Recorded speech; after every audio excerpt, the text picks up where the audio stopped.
जो आज का वचन का शीर्षक है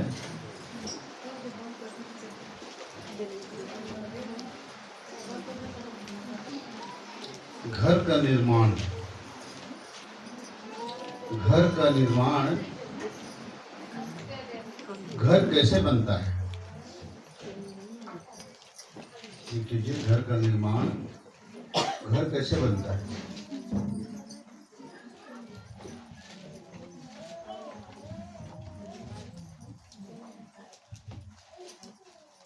और भजन संहिता 127 अध्याय का पहला पद हम पढ़ेंगे। यदि घर को यहोवा न बनाए तो उसके बनाने वालों का परिश्रम व्यर्थ होगा। यदि नगर की रक्षा यहोवा न करे तो रखवाले का जागना व्यर्थ ही होगा। यदि घर को यहोवा न बनाए तो उसे बनाने वाले का परिश्रम व्यर्थ होगा। घर का बनाने वाला कौन है? परमेश्वर है। घर का बनाने वाले कौन है? परमेश्वर है। लेकिन हम यहाँ पर एक बात देखेंगे कि घर का बनाना या घर का बसाना, दरअसल घर बनाने से मतलब है यहाँ घर बसाने से, दोनों से है। घर अर्थात आप किसी घर को देखते हैं, किसी घर को देखते हैं तो उस परिवार को भी देखते हैं, ठीक है। यदि हम किसी घर को देखेंगे हमें तो उस परिवार के रहने वाले दिखाई देंगे कि घर ही बस दिखाई देगा, उसके रहने वाले दिखाई देंगे, उनके रहने वाले का जीवन, उनका चरित्र दिखाई देगा, उनका काम, उनकी बात दिखाई देगा। तो क्या बातें करते हैं, कैसा जीवन है, कैसे लोग हैं, ये दिखाई देगा। घर हकीकत में वही है, हकीकत में घर वही है। तो आज हम देखेंगे, दोनों तरीके से देखेंगे, शाब्दिक रूप से, आत्मिक रूप से घर के विषय में हम देखते हैं। तो वचन में लिखा है कि घर का बनाने वाला कौन है? परमेश्वर है, यहोवा है। तो मसीह परिवार का निर्माण की बात भी यहाँ पर है। घर बनाना मतलब मसीह परिवार का निर्माण की बात हम यहाँ बताने जा रहे हैं। अक्सर हम इस वचन को विवाह में भी बताते हैं, जो विवाह ही तो घर का बनाना है। क्या विवाह ही घर का बनाना है? और सबसे पहले विवाह इस घर में किसका हुआ तो हम पाएंगे कि हमारे मिरी सर जो है, निगोराय मिरी सर, उनका पहला विवाह हुआ और उनके विवाह के कारण आज हम इस घर को देख रहे हैं। कैसे देख रहे हैं? उनके द्वारा आज बेटा, बेटी, बहू, है ना, नाती, नातिन, तमाम चीजों को हम देख रहे हैं। अब एक घर, हम जब भी भाई मिरी जी के घर को जब भी हम याद करते हैं तो हमको पूरा परिवार दिखाई देता है, पूरा परिवार दिखाई देता है। जितने इस घर में निवास करते हैं सबका चेहरा हमको दिखने लग जाता है, सब दिखाई देने लग जाते हैं। तो आज जो हम चीज बात देखने वाले हैं, आत्मिक अर्थ, शाब्दिक अर्थ दोनों हम देखेंगे। इस घर को भी देखेंगे और उनके परमेश्वर द्वारा बनाए परिवार रूपी घर को भी देखेंगे।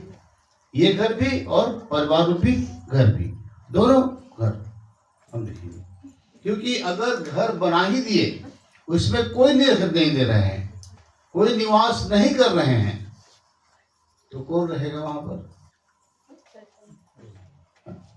जब घर में मनुष्यों का निवास नहीं रहेगा, खंडहर जैसे रह जाता है। कि खंडहरों देखे ना, रजवाड़े बड़े बड़े, वहां पर चमगादड़ लोग रहते हैं बड़ी संख्या में, उल्लू लोग रहते हैं, है ना, उल्लू बहुत रहते हैं उस घर में, सांप, बिच्छू, तमाम चीजें रहते हैं।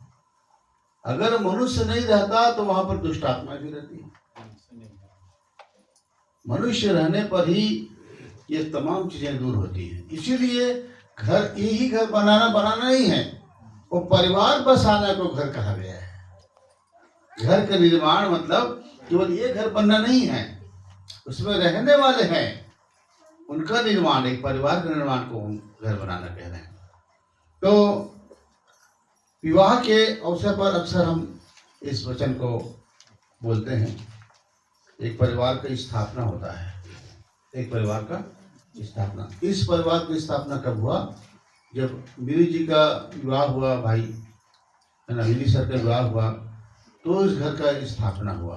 उसके बाद उनके बच्चे आते गए, परिवार बढ़ता गया और फैलता गया, धीरे धीरे संख्या बढ़ती गई, विवाह होता गया, बाल बच्चे होते गए, और आज एक भरा पूरा परिवार हम देखते हैं। अगर यहाँ का नाम आया तो एक भरा पूरा परिवार देखते हैं। तो घर बनाने की जो बातें हैं, घर के निर्माण की जो बातें हैं, घर की स्थापना से जो संबंध रखता है, घर की स्थापना एक मसीह परिवार को बनाने की बात होती है। क्या? मसीह परिवार को, मसीह परिवार में परमेश्वर का सबसे पहली बात, अगर आप किसी घर को बनाते हैं तो पहले संख्या लिख लो, नंबर 1। किसी भी घर का निर्माण, नंबर 1, किसी भी घर का निर्माण पहली उसकी बुनियाद से होती है। किससे? बुनियाद से। किसी घर का बुनियाद रखते हैं कि नहीं रखते हैं? रखते हैं ना, तो उसकी बुनियाद से होती है। उसी प्रकार मसीही परिवार का भी बनाना उसके बुनियाद से होता है। तो जैसे हम लोग बनाते हैं घर को, तो सबसे पहले क्या रखते हैं, क्या करते हैं? नींव। बुनियाद उसे बोलते हैं ना, नींव को बोलते हैं। नींव से नीचे से निकल के आता है घर, वो नींव है। और मसीह परिवार का नींव क्या है? मसीह परिवार का नींव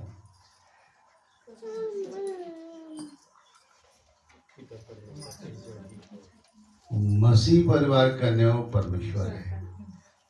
उसी से यदि घर को यहोवा न बनाए, यदि परिवार को यहोवा न बसाए, क्या? तो परिवार नहीं है तो घर कहाँ है? वो तो परिवार तो घर है। फलाना के घर में कितने, फलाना घर देखो, उनका घर देखो, तो घर नहीं, वो लोग दिखते हैं। तो मसीह परिवार का बुनियाद क्या है? परमेश्वर है। ठीक है, परिवार में परमेश्वर के स्थान प्रथम होना चाहिए। ठीक है, परिवार में परमेश्वर के स्थान क्या है? प्रथम घर को बनाते हैं, प्रथम क्या बनाते हैं? बुनियाद को। तो परमेश्वर हमारा क्या है? बुनियाद है। तो पहला स्थान किसका होना चाहिए? परमेश्वर का। ठीक है, तो परमेश्वर ने 10 आज्ञाएं दी हैं। 10 आज्ञाएं में सबसे पहली आज्ञा कौन सी है? बोलिए, आप 10 आज्ञा बोलिए। पहली आज्ञा कौन सी है? तू मुझे छोड़कर किसी दूसरे को परमेश्वर करके ना मानना। मतलब पहला स्थान किसका? परमेश्वर का। बुनियाद किसका? परमेश्वर का है, तभी वो बना रहा है। ठीक है, तो परिवार में प्रथम स्थान परमेश्वर को देने का मतलब क्या है? मतलब परमेश्वर का स्थान पहला देने का मतलब है, जब आप नींद से उठते हैं सुबह, तो सबसे पहले परमेश्वर को ही याद करें। और सबसे पहले आपके हृदय से निकले, आपकी जबान से निकले, आपके मन से निकले, धन्यवाद पिता, आपने ये दिन दिखलाया। क्योंकि रात को सोए कई लोग नहीं उठ पाते हैं, लेकिन हम उठ गए ना, तो सबसे पहले किसको देखें? मुखिया कौन है? बुनियाद कौन है? तो सबसे पहले किसको धन्यवाद दें? तो उसने हमारी सांसों को चलने दिया। वो तो सांसें रुक जाती है ना रात को ही, तो हमको जिंदा रखा, जिंदा उठाया है। और कहाँ उठाया है? जीवतों के बीच में, जीवतों के भूमि में उसने हमें उठाया है, सांसें दिया है, धड़कन दिया है, रात को नींद दिया है, चलने दिया हमारे सांसों को, धड़कन को। इसलिए सबसे पहला सो के उठने के बाद सबसे पहला आप परमेश्वर को धन्यवाद दें, पिता परमेश्वर। हम लोग जब शुरू में मसीह विश्वास में चल रहे थे तो हमारे सिखाने वाले अगुवे कहते थे कि सबसे पहले स्वर्ग के उठते ही सबसे पहले वो घुटने में आ जाते थे। अब उनको देख करके हम लोग वैसे आ जाते थे और जैसे वो घुटने में टिके रहते थे वैसे हम भी टिके रहते थे।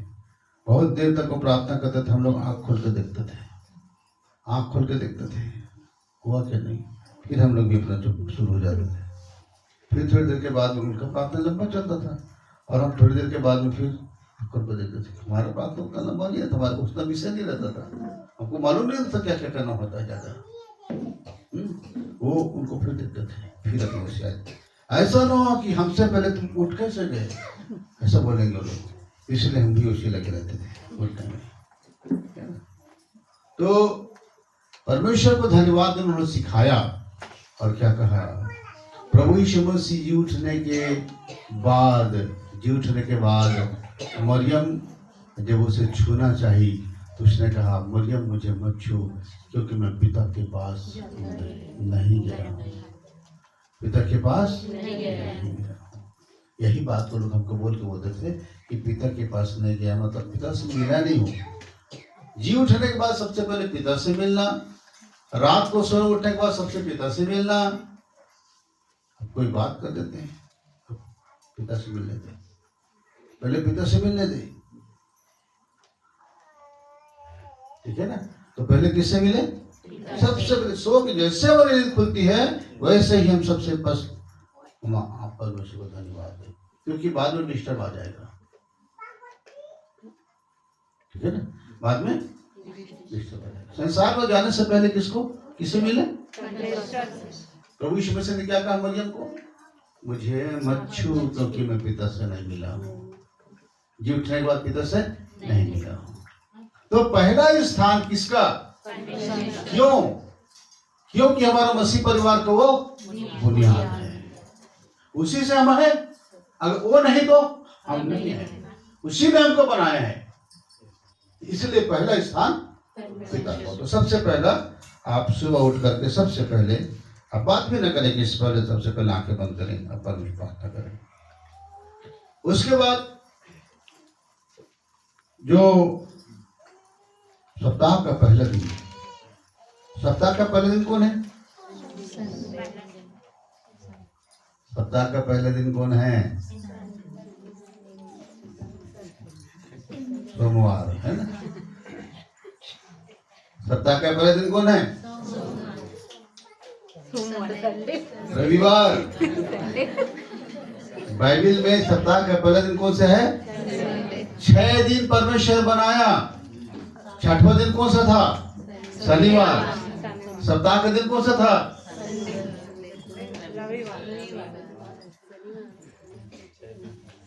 सप्ताह का दिन कौन सा था, सप्ताह का दिन शनिवार। शनिवार को लोग मानते थे, ठीक है ना, हाँ। और पहला दिन कौन सा है, रविवार। जी उठने के दिन कौन सा प्रभु का, तो सप्ताह का जो पहला दिन है संडे, उस दिन आपको कहाँ जाना है, कलीसिया चर्च, क्योंकि आप पहला स्थान दे रहे हो ना, क्या दे रहे हो, पहला स्थान। जब पहला स्थान आप दे रहे हो तो सबसे पहले कहाँ जाएंगे आप, सप्ताह के पहले दिन, पहले दिन, ठीक है। और उसके बाद माह खत्म हो जाता है और महीने जब खत्म हो जाता है तो अपने आमदनी का जो भाग है, कौन सा भाग, कहाँ देना है, तभी आप उसको प्रथम स्थान में रख रहे हैं। परिवार का पहला स्थान उसी को है।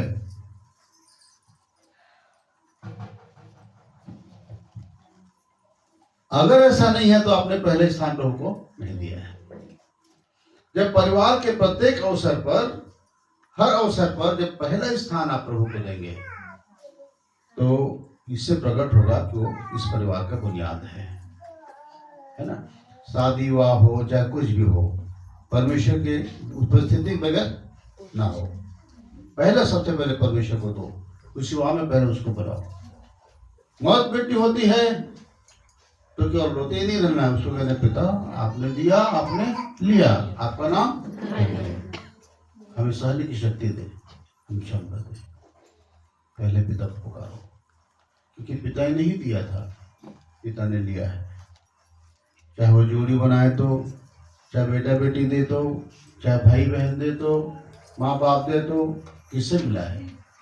उसी पिता से मिला है। जिस घर में पैदा हुआ वो भी देता तो है ना। तो अब बात आती है कि यदि घर को यहोवा न बनाए तो उसे बनाने वाले का परिश्रम व्यर्थ है, क्योंकि परमेश्वर क्या बना रहा है? एक परिवार का निर्माण कर रहा है। ठीक है ना। तो अब मैं आपको इस घर को बनाने की विषय भी बताऊंगा, घर से और उससे परिवार से दोनों से मिलाकर बताऊंगा। तो देखिए प्रियो, आप नीति वचन 9 अध्याय का पहला पद पढ़ेंगे।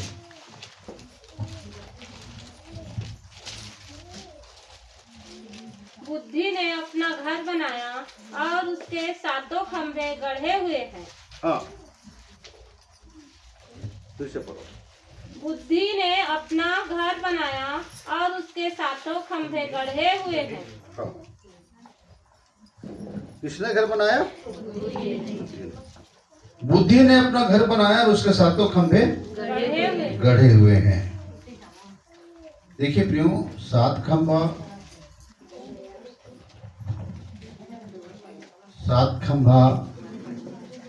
7 सीढ़ी एक ही है। 7 खंभा, पहला खंभा हृदय का, उसके लिए तैयार होना, उसको हम हृदय का चिन्ह बोलते हैं। दूसरा मतलब उसको नया जन्म बोलते हैं ना। हृदय का छिदना, हृदय का गढ़ा जाना, तैयार होना परमेश्वर के लिए, मन नया जन्म होता है। उसके बाद प्रायश्चित के बाद मन फिराओ, प्रायश्चित के बाद मन फिराओ, और मन फिराओ के बाद बपतिस्मा, चौथा टावर है बपतिस्मा, और 5वां अलगाव, और 6वां पवित्रता, और 7वां अनंत जीवन। तो अनंत जीवन में परमेश्वर तक जाने के लिए 7 खंभे कलीसिया का खड़ा रखा है। कभी और बताएंगे। मत्ती 16:18 में प्रभु जी ने क्या कहा है? मत्ती 16:18 पढ़ें। और मैं भी तुमसे कहता हूँ कि तू पतरस है और मैं इस पत्थर पर अपनी कलीसिया बनाऊंगा और अधोलोक के फाटक उस पर प्रबल न होंगे। हाँ, क्या बनाऊंगा? कलीसिया। क्या बनाऊंगा? कलीसिया।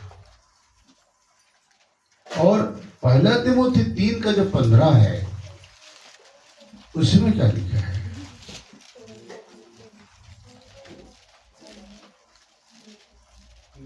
कि यदि मेरे आने में देर हो तो तू जान ले कि परमेश्वर के घराने में जो जीवते परमेश्वर की कलीसिया है और जो सत्य का खंभा है और नींव है, कैसा बर्ताव करना चाहिए। यदि मेरे आने में देर हो तो परमेश्वर के घराने में क्या लिखा है?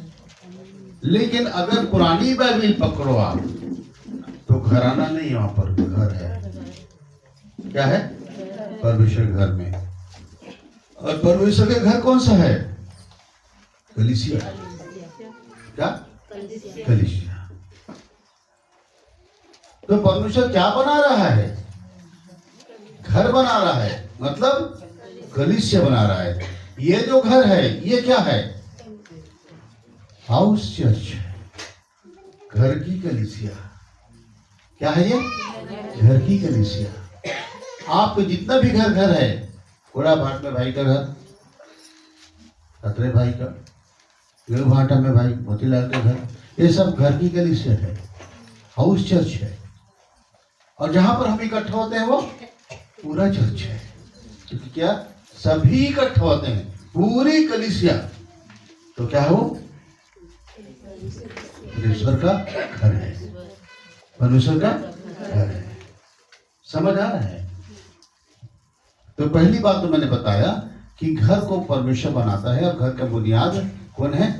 परमेश्वर है। दूसरी बात आप लिखें कि घर के निर्माण की जो दूसरी प्रमुख बात है वह है उसकी मजबूत दीवार। बुनियाद के बाद क्या खड़ा करते हैं? दीवार। क्या खड़ा करते हैं? दीवार। ये घर को बनाने के बाद, नींव बनाने के बाद, रखने के बाद में, नींव जब रखा गया हो गया डिप्टी से, उसके बाद क्या बनाए? दीवार। ठीक है ना? बिना दीवार का घर बनेगा? नहीं बनेगा। तो दीवार बनाए। तो उसकी जो दूसरी जो प्रमुख बात होती है निर्माण काम का, घर का निर्माण काम का, वो दूसरी बात होती है उसकी मजबूत दीवारें। क्या? उसकी दीवारें। एक ही दीवार से बनता है घर? नहीं बनता। ठीक है ना? तो उसकी दीवारें मतलब हम चारों ओर क्या बनाते हैं? दीवार बनाते हैं और एक निकलने का रास्ता बनाते हैं, दरवाजा। तो पहले हम दीवार बनाते हैं, चारों ओर दीवारें बनाते हैं, कमरा कमरा कमरा बनाते हैं ना दीवारें। ठीक है? तो मसीह परिवार की जो मजबूती है घर में रहने का, अगर दीवार ना रहे तो आप लोग घर में रह सकेंगे? नहीं रह सकेंगे। दीवार का मतलब समझ रहे हैं आप? मसीह परिवार का जो दीवार है वो है प्रेम, वो है प्रेम। घर की बुनियाद रखने के बाद दीवार खड़ी होती है, और दीवार चाहे पत्थर की हो चाहे ईंट की हो। हम लोग एक एक व्यक्ति क्या है? उस परिवार का ईंट है, कलीसिया का ईंट है, उससे बना है। तो मजबूती के लिए, घर की मजबूती के लिए, दीवार बनाने के लिए, इसके लिए क्या चीज की जरूरत होती है? दीवार बनाने के लिए पहले क्या लाते हैं आप लोग? ईंट तो आप है, हो गया, एक ही ईंट रख करके दीवार बना है। ठीक है ना? लेकिन दीवार को रखकर ईंट रखने के बाद आप ईंट को जोड़ते कैसे हैं? एक दूसरा ईंट कैसे जुड़ता है? सीमेंट में। क्या है? सीमेंट। और यही सीमेंट प्रेम है। क्या? अब देखो इस परिवार में कितने लोग हैं? बहुत लोग हैं। लेकिन अगर प्रेम से लोग चिपके न रहे, प्रेम से जुड़े न रहे, तो दरार आ जाएगी, हट जाता है दीवार। प्रेम न रहने से अलग हो जाती है, अलग अलग हो जाते हैं। इसीलिए हम दीवार को, मसीही परिवार को बनाने के लिए, इस दीवार को बनाने के लिए हम जो परिवार में एक एक ईंट हैं, जैसे के लिए मेरी जी है, मेरी भाई जो है वो ईंट हैं, उनकी एक बड़ी बेटी रंजीता है ना, और उसके बाद बेटा है, और भी बेटियां हैं, और भी बेटियां हैं, नाती नातिन है, ये सब किससे जुड़े हैं? एक एक ईंट, एक एक ईंट, एक ईंट। लेकिन चिपके किससे हैं? सीमेंट। और सीमेंट कौन सा है? हाँ, अगर ये प्रेम सीमेंट कम हुआ तो वहां पर का जोड़ फटा। अगर सीमेंट कम हुआ तो जोड़ छोड़ेगा।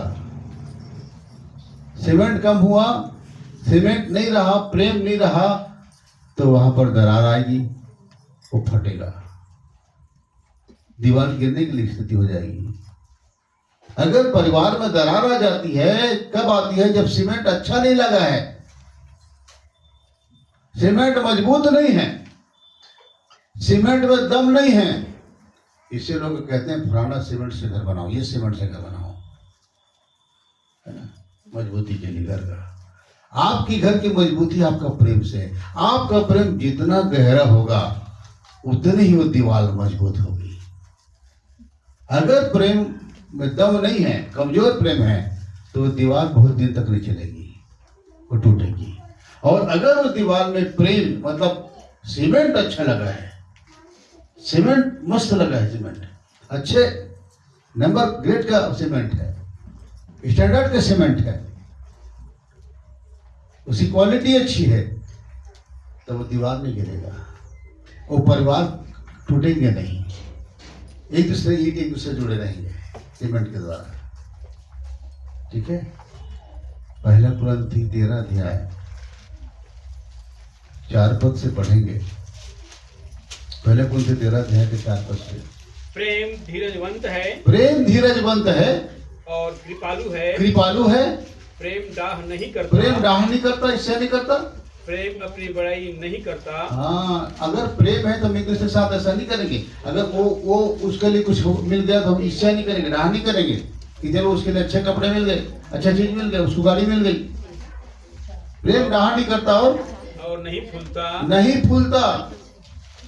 आगे, वह अनरीति नहीं चलता। अनरीति नहीं चलता। किसी को गलत चलते देखेगा तो उसको रोकेगा, बोलेगा नहीं नहीं ये गलत हो रहा है, यही प्रेम है। और आप बोलेंगे यार ये तो मेरा भलाई नहीं चाहता, जबकि आप उसे गलत रास्ते से, गलत चीजों से बचा रहे हैं। नहीं नहीं ये गलत है, अनरीति है ये। अनरीति को पसंद नहीं करता प्रेम। चाहे उसका बेटा बेटी खुद का पैदा किया क्यों ना हो, अगर बेटा गलत रास्ते में आता है, बेटी गलत रास्ते में आती है, बहू गलत रास्ते में आती है, नाती गलत रास्ते में आते हैं, तो प्रेम उसे रोकेगा ही और कहेगा ये नहीं होना। भले मैं तुम्हारे जान तक दे दूंगा लेकिन गलत चीज पसंद नहीं करूंगा। यही प्रेम है। परमेश्वर पिता हम गलत करने पर हमको ताड़ना देते हैं कि नहीं? प्रेम कितना करते हैं? बहुत। लेकिन गलत होने पर अब यहाँ सोनम बैठी है, बेटा से बहुत प्रेम करती है, अब बेटा बदमाशी करता है तो है ना। कितना भी माँ का प्रेम से गहरा कौन सा प्रेम होगा? माँ बहुत प्यार करती है, लेकिन गलत करने पर यही बात है, अनरीति नहीं चलता। आगे, अपनी भलाई नहीं चाहता। अपनी भलाई नहीं चाहता, अपने लोगों की भलाई चाहता है, अपने परिवार, बाल बच्चे का प्रेम, बहनों का, भाई का। चलिए आगे। झुंझलाता नहीं, बुरा नहीं मानता, और कुकर्म से आनंदित नहीं होता। ये देखो, अगर कोई कुकर्म करता तो आनंदित नहीं होता। आप परिवार में कोई कुकर्म करे तो आप उसमें क्या मिट्टी डाल रहे हो, ढाप रहे हो। हालेलुया। अभी वहां पर कुंभ का मेला में बता रहे हैं, वहां पर पखाना बैक्टीरिया आ गया। क्या? पखाना बैक्टीरिया। करोड़ों की मात्रा जब भीड़ देख रहे, बाप रे भीड़। अब उस भीड़ में किसी को अगर वॉशरूम करना है, मतलब 1 नंबर, क्या 1 नंबर करना है, तो कहीं जगह नहीं है। तो 1 नंबर करना हो जाए चाहे 2 नंबर हो, अब क्या करेंगे? स्त्रियां हैं, लेडीज हैं, जेंट्स हैं, सबका देखिए हाल है, बुरा हाल है, हालत खराब है। तो जल्दी से अपना जेंट्स रहता फटाफट अपना लुंगी फुंगी लपेटते हैं और पानी में उतर जाते हैं। तो क्या हो जाता है? पखाना बैक्टीरिया हो जाता है। तो सब पानी में क्या हो जाते हैं? ऊपर आ जा रहे हैं। तो जिसको भी कुछ करना तो पानी अंदर चले जा रहे हैं। अब पूरा पानी में पूरा सब जितना भी बड़ा टाइप का सब बाहर निकला हुआ है। ये है कुंभ का मेला। अब इतनी बड़ी संख्या में सरकार भी क्या करे? गवर्नमेंट भी कितने भी व्यवस्था करेगा? कोरोना की संख्या कितना कौन संभाल सकेगा? गवर्नमेंट भी क्या करेगी? गवर्नमेंट की भी क्या गलती है ना? गवर्नमेंट तो पूरी व्यवस्था करने में लगी है, क्योंकि सरकार ने करे भी क्या है ना। इतनी बड़ी संख्या है, करोड़ों की संख्या, कई करोड़ लोग जा रहे हैं, करे क्या? कहाँ से बाथरूम में तो एक ही साथ में 2 जने घुसेंगे, क्या करेंगे? मरता क्या नहीं करता। लेकिन एक बार में तो एक ही जन जाएगा ना, वहां तो बहुत करोड़ों, क्या करेंगे? पानी घुस जा रहे हैं। तो गंदगी आ रही है कि नहीं? बैक्टीरिया आ रहा है। इसी प्रकार हमारे अपने जीवन में भी जब कोई गलत करता है, गलत कर्म करता है, तो गलत कर्म से बदबू फैलती है। बदनामी को क्या बोलते हैं? बदबू। जब बदनामी चारों तरफ फैलने लगती है उस परिवार की, तो परिवार का मुखिया का सर झुकने लगता है। क्यों? खुश नहीं है वो, खुश नहीं है। क्यों नहीं खुश नहीं है? क्योंकि बदनामी है। प्रियो, इस बात को समझिए, मैं किसी प्रकार कह नहीं कर रहा हूं, हम सब कहीं हैं। तो इस तरह से वो कुकर्म से अनंत। कुकर्म का मतलब होता है गलत कर्म करना, गलत रास्ते पर चलना। जैसे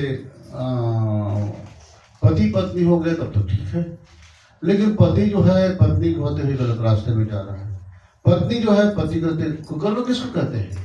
जोड़ा है और जोड़ा के बाद भी वो अलग गलत कर रहा है, उसको कुकर्म बोलता है। शादी कर लेना कुकर्म नहीं है, वो तो विवाह को परमेश्वर अनुमति दिया है। आपने जोड़ा पसंद कर लिया, विवाह कर लिया, अच्छी बात है, कोई गलत नहीं किया आपने। लेकिन पत्नी के रहते अगर पत्नी और अलग अलग जगह जा रहा है वो कुकर्म है। पति के रहते पत्नी अगर ऐसा कर रही है तो कुकर्म है, तो कुकर्म से पसंद है। हालेलुया। आगे पढ़िए। परंतु सत्य से आनंदित होता है। सत्य से, अगर वो लोग परिवार अलग अच्छे काम करते हैं, सत्य के रास्ते पर चलते प्रसन्न होते हैं। आगे, वह सब बातें सह लेता है, सब बातें सह लेता है, सब बातों की प्रतीति करता है, सब बातों की प्रतीति करता है, सब बातों की आशा रखता है, सब बातों की आशा रखता है, और सब बातों में धीरज धरता है। हाँ, धीरज धरता है। यही है प्रियो। तो आप जो ये परिवार जो बनता है, ईंट एक एक ईंट, हम लोग सब एक ईंट है, और पूरा परिवार ईंट से बन रहा है, पूरा कलीसिया ईंट से बन रहा है। अब जोड़ किसमें है? सीमेंट से। और सीमेंट क्या है? लेकिन थोड़ा रुकिए, अकेला सीमेंट से नहीं जुड़ता है, उसमें कुछ मिलाते हैं। क्या? अब आप बोलोगे कि अकेला सीमेंट जोड़ेगा, नहीं नहीं, उसके लिए कुछ मिलाना पड़ता है। तो जैसे कि मान लो एक परिवार में दो व्यक्ति एक दूसरे के से दुश्मनी कर रहे हैं, घृणा हो रहा है, अब वहां पर सीमेंट तो ला दोगे प्रेम को, ठीक है, कह रहे प्रेम करना है, आज्ञा है प्रभु का, तो आज्ञा है तो प्रेम तो करेंगे दूसरे को, उसको खाना खिला रहे हैं, सब कुछ दे रहे हैं, ले रहे हैं, सब कर रहे हैं, प्रेम तो हो गया, आ गया। लेकिन उसने जो गलती किया है उसको अपने अंदर में रखे हुए हैं, सीने में रखे हुए हैं, मतलब क्षमा नहीं है। ये रेती क्या है? रेत क्या है? क्षमा है। सीमेंट प्रेम है और रेत क्षमा है। और अगर आप क्षमा नहीं करते तो फिर आपका प्रेम पूर्ण नहीं रहेगा, अधूरा रहेगा। आ रहे समझ? तो रेत मतलब क्षमा बहुत जरूरी है। परिवार में अगर किसी से गलती हो जाती है तो क्षमा जरूरी है। अगर आप क्षमा नहीं कर रहे हो तो प्रेम कैसे करोगे भाई? बिना रेती का तो सीमेंट जोड़ता नहीं है। उसके मजबूती के लिए सीमेंट और रेती दोनों ही का इस्तेमाल जरूरी होता है। आ रहे समझ? मैं तो घर को बनाने की बात कर रहा हूँ, आप लोग अन्यथा ना लेंगे। घर को बनाने की बात परमेश्वर कर रहा है। और अगर प्रेम नहीं है, अगर सीमेंट नहीं है तो नहीं बनेगा, दीवार जुड़ेगा नहीं। अगर रेती नहीं है तो और भी नहीं जुड़ेगा, दोनों को मिलाने के बाद जुड़ेगा। अगर आप प्रेम करोगे तो बिना क्षमा का कैसे प्रेम करोगे भाई? क्षमा तो करना होगा, और जब क्षमा करेंगे तो प्रेम भी करेंगे। क्या? प्रेम करेंगे, क्योंकि वो परिवार कलीसिया एक ही पिता का संतान है। क्या? एक ही पिता का संतान है। वो जड़े जा रही हैं, नाती पोते क्या है? सब जड़े हैं, आगे बढ़ती जा रही है। एक ही पिता का संतान है पूरा परिवार। ये मैं एक परिवार की बात नहीं कर रहा हूं। आप जितने हैं आप सब अपने घर को सोचेंगे, लोग कोई दूसरे घर नहीं सोचेंगे, अपना को देखेंगे। तो प्रेम ही व्यक्ति को जोड़ता है, अप्रेम ही व्यक्ति को बढ़ाता है, और उसे संभालता है, उसे संवारता है, और उसे टूटने से बचाता है। प्रेम ही व्यक्ति का शक्ति होता है। क्या? प्रेम शक्ति होता है। अगर आप प्रेम कर रहे हैं तो प्रेम में ताकत है आपका। प्रेम ही व्यक्ति का शक्ति होता है। और जिस प्रकार पानी सीमेंट को मजबूती देता है, उसी प्रकार प्रेम के साथ क्षमा आवश्यक है, क्योंकि बिना रेती का नहीं मिलेगा। पानी तो परमेश्वर मिला देगा। रेती और सीमेंट को दोनों को पानी जो है परमेश्वर मिला देगा बराबर और बना देगा मजबूत करने के लिए। हालेलुया। तो यहाँ पर जोड़ने की बात आ रही है। तो रेत मतलब होता है क्षमा और सीमेंट मतलब होता है प्रेम, और दोनों को मिलाने वाला परमेश्वर पानी, और जो दोनों को मिला करके बराबर लपेट देता है और कहता है अब जोड़ दो। क्या? अब जोड़ दो, अब नहीं हिलेगा टूटेगा। हालेलुया। तीसरी बात क्षमा के विषय में आगे बताता आपको। प्रभु की प्रार्थना में क्या लिखा है? जैसे हमने अपने अपराधियों को क्षमा किया है वैसे ही तू भी हमारे अपराधों को क्षमा कर। क्या है ना? तो अगर हम अपने अपराधियों को क्षमा नहीं करते तो परमेश्वर भी हमारे अपराध को क्षमा नहीं करता। हालेलुया। तीसरी बात, घर के जो निर्माण के तीसरी प्रमुख बात है, अच्छा नींव भी डल गया, दीवार भी उठ गया, अब क्या बाकी है? छत। क्या? छत। तो घर के निर्माण की जो तीसरी प्रमुख बात है वो घर की छत होती है। क्या? छत। और छत का मतलब होता है एक मसीही परिवार का छत क्या है? परमेश्वर का वचन। क्या है? परमेश्वर का वचन। घर की छत व्यक्ति को सुरक्षा देती है ना। चलो हमने घर बना लिया है ना, बुनियाद भी रख दिए, डीपीसी भी कर लिए, मस्त दीवार भी खड़ा कर लिए और मस्त सो रहे हैं। अरे आने दो पानी को, बाढ़ को, तूफान को, चलेगा? बिना छत का हमारी सुरक्षा नहीं है। तो सुरक्षा नहीं है तो परमेश्वर के वचन हमारे छत है, ऊपर वही ढापा हुआ है हमको उसका वचन। देखिए व्यवस्थापन 6 अध्याय 6 से 8।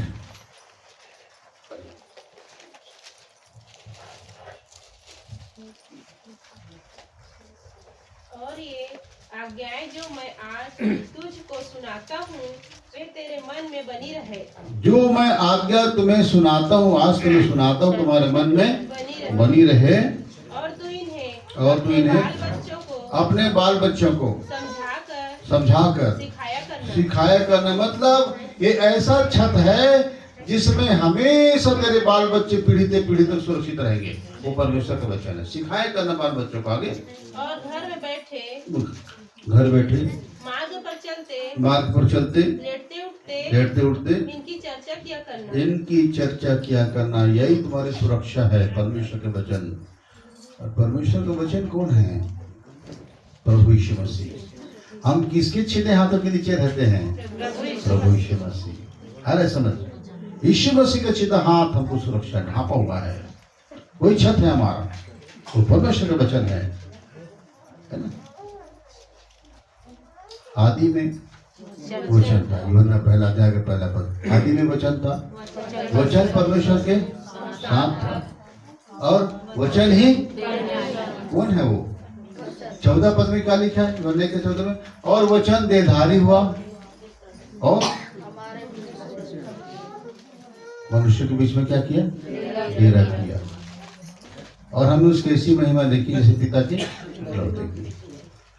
तो वचन क्या हुआ? देहधारी हुआ, मतलब यीशु मसीह शरीर लिया। ठीक है ना, वचन शरीर लिया। तो भजन संहिता 119 का 89 पद अगर आप पढ़ते हैं, भजन 119 का 89, जल्दी से पढ़ लीजिए।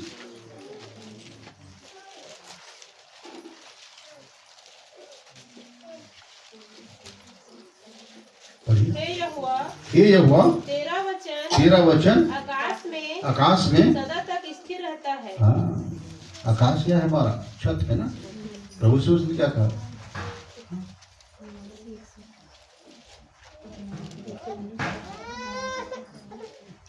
हाँ पढ़ो। हे यहोवा तेरा वचन आकाश में सदा तक स्थिर रहता है। तेरा वचन आकाश में सदा तक स्थिर रहता है। 91 से 93 पद कोई स्थिर है ना, वही तो वे सुरक्षा हमारा आज के पद। दिन तक तेरे नियमों के अनुसार ठहरे हैं, क्योंकि सारी सृष्टि तेरे अधीन है। आकाश मंडल भी जो हमको छत के रूप में दिखते हैं ना, वो आज तक स्थिर है परमेश्वर के वचन से। किससे? परमेश्वर के वचन से स्थिर है। 101 पद। मैंने अपने पाँव को हर एक बुरे रास्ते से रोक रखा है, मैंने अपने पाँव को हर एक बुरे रास्ते से रोक रखा है, जिससे मैं तेरे वचन के अनुसार चलूं। तेरे वचन के अनुसार चलो। आगे भजन संहिता हम 91 को 1 से 16 पद तक पढ़ते हैं, हर दिन पढ़ते रहते हैं ना। वो किसके लिए? सुरक्षा के लिए। किसके लिए? सुरक्षा। सुरक्षा क्या? हमारा छत है। क्या है? छत है। और नीति वचन 3 का 23-24 भी हम पढ़े हैं।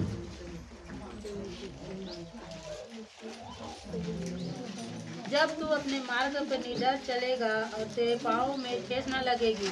जब तू लेटेगा तब भय न खाएगा, जब तू लेटेगा तब सुख की नींद आएगी। इसी 3 का पहला पद पढ़ो ना। हे मेरे पुत्र, मेरी शिक्षा को न भूलना, अपने हृदय में मेरी आज्ञाओं को रखे रहना। वही आज्ञा, वही शिक्षा, परमेश्वर के जो वचन है वही हमारी रक्षा करता है। ठीक है।